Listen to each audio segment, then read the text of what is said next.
আজ দুপুরের পর থেকে বাংলাদেশের রাজনীতি অনেক উত্তাল হয়ে গেছে। বাংলাদেশের রাজনৈতিক অঙ্গনে একটা উত্তাল পরিস্থিতি আমরা দেখতে পাচ্ছি। জামাত, এনসিপি, বিএনপি এছাড়াও আরো যারা জঙ্গি সন্ত্রাসী সংগঠন আছে, সত্যি কথা বলতে পাগল হয়ে গেছে। এদিক সেদিক ছুটাছুটি করছে, কেউ বিভিন্ন দূতাবাসে যাচ্ছে, পাকিস্তান দূতাবাস, মার্কিন দূতাবাস, ফ্রান্স দূতাবাস, বিভিন্ন দূতাবাসে দৌড়াদৌড়ি করছে, কারণ খুব শীঘ্রই কিছু একটা হতে যাচ্ছে। বিশেষ করে যারা জুলাই আগস্টের সেই তথাকথিত জঙ্গি আন্দোলনে নেতৃত্ব দিয়েছিল, সেই জঙ্গি আন্দোলনে সব ধরনের সমর্থন দিয়েছিল, অর্থনৈতিক সহায়তা করেছিল, নিজ উপস্থিত থেকে ভূমিকা রেখেছিল, এদের মধ্যে মারাত্মক ভয় ঢুকে গেছে। কারণ একটাই, আপনারা জানেন বঙ্গবন্ধু কন্যা জননেত্রী দেশরত্ন শেখ হাসিনা উনি 2 মাস পূর্বে বললেন মাথা উঁচু করে বীরের বেশে বাংলাদেশে ফিরবেন, কিন্তু সেই সময় তিনি একবারের জন্যও বলেননি তিনি ঠিক কবে ফিরবেন, কোন মাসে ফিরবেন, কোন সালে ফিরবেন, কত তারিখে ফিরবেন। এরপরেও জুলাই সন্ত্রাসী বিএনপি, জামাত, এনসিপি এরা ভয়ে উন্মাদ হয়ে আওয়ামী লীগের বিভিন্ন পর্যায়ের নেতাকর্মীদেরকে গ্রেফতার করছে, মব করছে, মিথ্যা মামলা দিচ্ছে, হত্যা করছে। লাশের সংখ্যা দিন দিন বেড়েই চলেছে। আপনারা জানেন তুরাগে 3 জনকে হত্যা করা হলো, 4 জন গুম, এখনো তারা কোথায় আছে জানি না। রাষ্ট্রপক্ষ সম্পূর্ণ ঘটনা অস্বীকার করলো, পুলিশ অস্বীকার করলো। তুরাগের ঘটনার ঠিক কয়েক ঘন্টার ব্যবধানে বঙ্গবন্ধু কন্যা শেখ হাসিনা উনি একটা ঘোষণা দিয়ে দিয়েছেন। এই ঘোষণার পর বাংলাদেশে এই কয়েক ঘন্টার ব্যবধানে অনেকগুলা ঘটনা ঘটেছে। উনি কি ঘোষণা দিয়েছে অনেকে আপনারা জানেন। উনি ঘোষণা দিয়েছেন, আমি পরিষ্কার ভাবে বলতে চাই, প্রতিটি বাধা এবং প্রতিটি ষড়যন্ত্র কাটিয়ে আমি এবছরই আমার দেশে ফিরে আসব।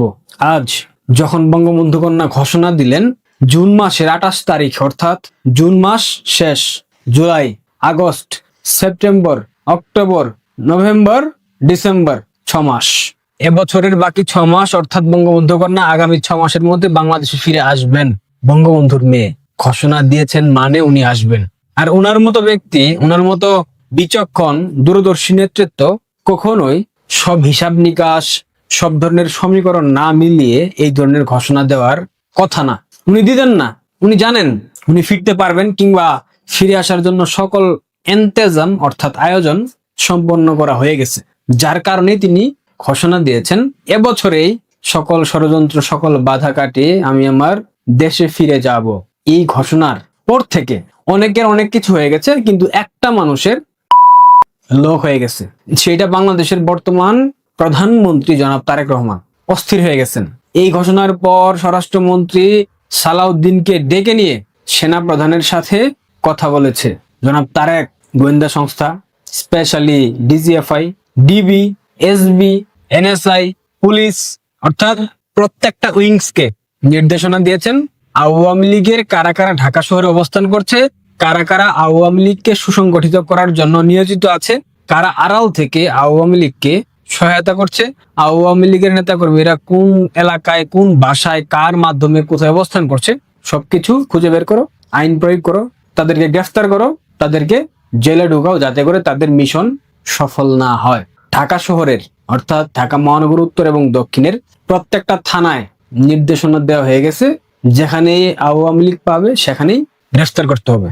এছাড়াও Dhaka metropolitan police commissioner, Dhaka রেঞ্জের ডিআইজি, এসপি, ডিসি প্রত্যেককেই স্পষ্ট নির্দেশনা দেওয়া হয়েছে আওয়ামী লীগের মিছিল কোথাও হলে প্রত্যেকটা মিছিল থেকে যারা যারা অংশ নেবে তাদেরকে গ্রেফতার করতে হবে যে কোনো মূল্যে।